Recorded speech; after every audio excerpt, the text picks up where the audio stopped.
Assalamualaikum warahmatullahi wabarakatuh. Perkenalkan, nama saya Azra Fakira dari kelas 4D Teknik Informatika.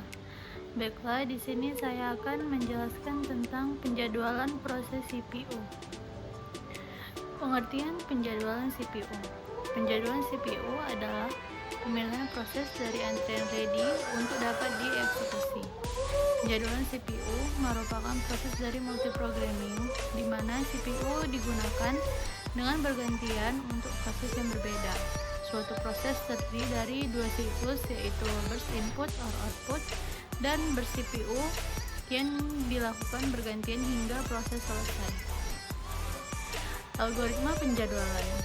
Dalam penjadwalan CPU, terdapat masalah yaitu memutuskan proses mana yang berada dalam antrian ready yang akan dialokasikan ke CPU. Ada beberapa algoritma penjadwalan CPU yang dipergunakan seperti berikut. Yang pertama, first come first serve atau disingkat FCFS. Dari namanya sudah dapat diketahui bahwa proses yang pertama datang akan dilayani terlebih dahulu. Dengan menggunakan algoritma ini, setiap proses yang berada pada status ready dimasukkan ke dalam antrian FIFO atau first in first out sesuai dengan waktu kedatangannya. Kelemahan dari FCFS ini adalah yang pertama, waiting time rata-ratanya cukup lama. Yang kedua, terjadinya konvoy efek, maksudnya sekumpulan proses menunggu lama dalam menunggu satu proses besar yang sedang dieksekusi oleh CPU. Yang terakhir yaitu algoritma ini menerapkan konsep non-preemptive atau proses yang sedang dieksekusi oleh CPU tidak dapat diganggu oleh proses lainnya.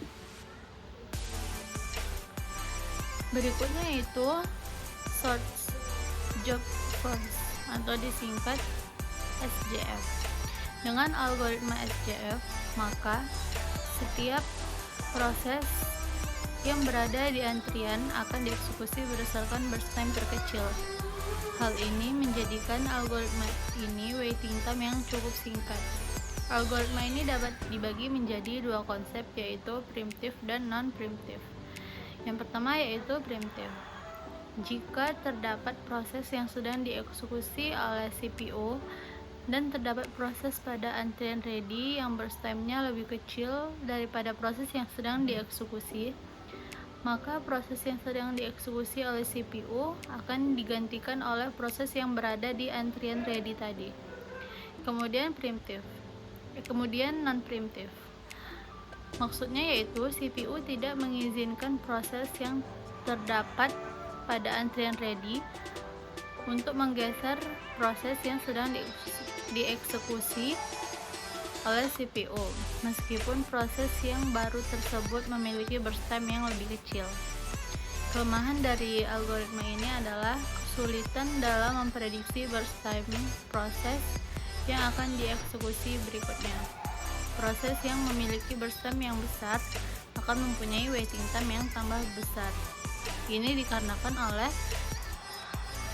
dieksekusinya terlebih dahulu adalah proses dengan burst time yang singkat.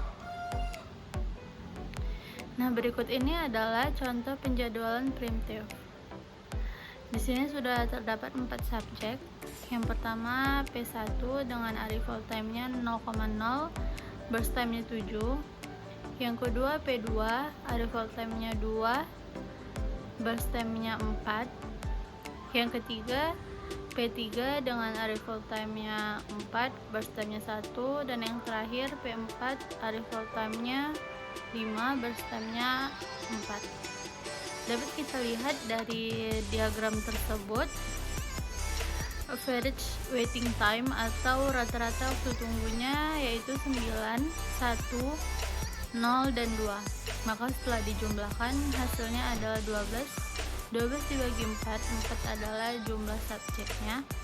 12 dibagi 4 yaitu hasilnya adalah 3. Selanjutnya, contoh penjadwalan non-preemptive. Di sini juga terdapat 4 subjek, sama seperti subjek untuk contoh primitif tadi. Dan dapat kita lihat dari diagram non-primitif ini, waktu tunggu rata-ratanya 0, 6, 3, dan 7. Maka setelah dijumlahkan hasilnya adalah 16. 16 dibagi 4 sama dengan 4. Maka dapat kita simpulkan bahwa dengan waiting time yang lebih singkat, yaitu dengan menggunakan SJF yang primitif dibandingkan dengan yang non-primitif. Baiklah, mungkin hanya itu saja yang dapat saya sampaikan. Semoga bermanfaat.